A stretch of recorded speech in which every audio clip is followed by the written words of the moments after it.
Hello दोस्तों, कैसे हैं आप लोग। उम्मीद करता हूँ कि आप लोग अच्छे ही होंगे। इसका हम लोग board exam UP board class 12 का हिंदी का पेपर लाया है और ये रहा ये पेपर। आप लोग देख सकते हैं यहाँ पे मेरे दोस्त सौरभ का है। मैंने उससे मांग कर ये वो रखा था तो मैंने उससे मांग लिया। सिर्फ हम लोग क्या करेंगे कि 25 नंबर का ही इसमें से सवाल करेंगे, ठीक है। श्रृंगार रस की परिभाषा।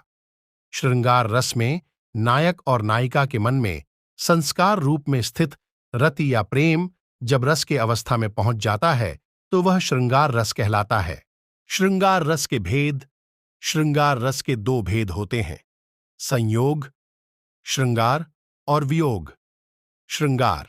श्रृंगार रस के उदाहरण तरणी तनुजा तट तमाल तरुवर बहु छाये झके कूल सों जल प्रसन्न हित मनहु सुहाये। करुण रस की परिभाषा।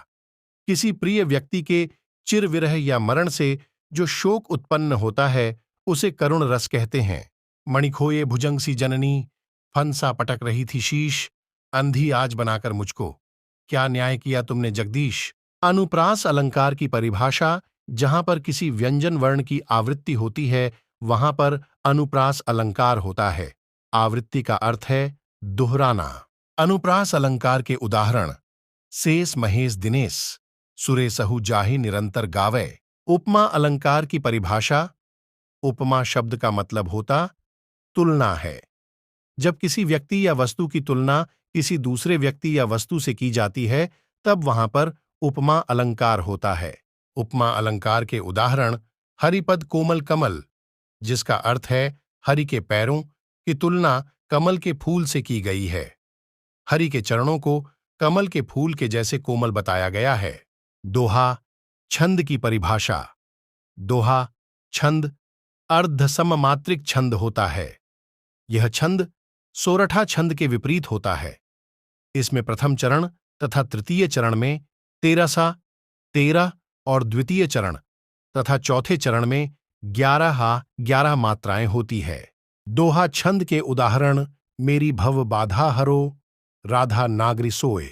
सोरठा छंद की परिभाषा। सोरठा छंद अर्धसममात्रिक छंद हैं। सोरठा छंद के प्रथम और तृतीय चरणों में 11 मात्राएं होती हैं और दूसरे और चौथे चरणों में 13 मात्राएं होती हैं। इसे ही सोरठा छंद कहते हैं। सोरठा छंद के उदाहरण जो सुमिरत सिद्धि होए गणनायक करिबर बदन करहु अनुग्रह सोए बुद्धि राशि शुभ गुण सदन। उन्होंने इसे बनाने के लिए लोगों से धन मांगा और लोगों ने ज्ञान के इस महान यज्ञ में उन्हें प्रचुर धन दिया। महर्षि मालवीय ने दिखाया कि सामान्य परिस्थितियों में भी एक व्यक्ति असाधारण कार्यों को भी बड़े उत्साह सजगता और साहस के साथ करने में सक्षम होता है। परे जाने वाली चीजों के अलावा कोई अन्य कारण नहीं है, क्योंकि सुख बाहरी वस्तुओं पर निर्भर नहीं करते हैं। पतंगे के उगने पर कमल खिलता है और हिमकणों के उगने पर चांदनी पिघल जाती है। भीगी बिल्ली बनना का अर्थ डर जाना है। वाक्य प्रयोग। कल हमें धमकी दे रहा था, लेकिन आज जब आमना सामना हुआ तब वह भीगी बिल्ली बन गया।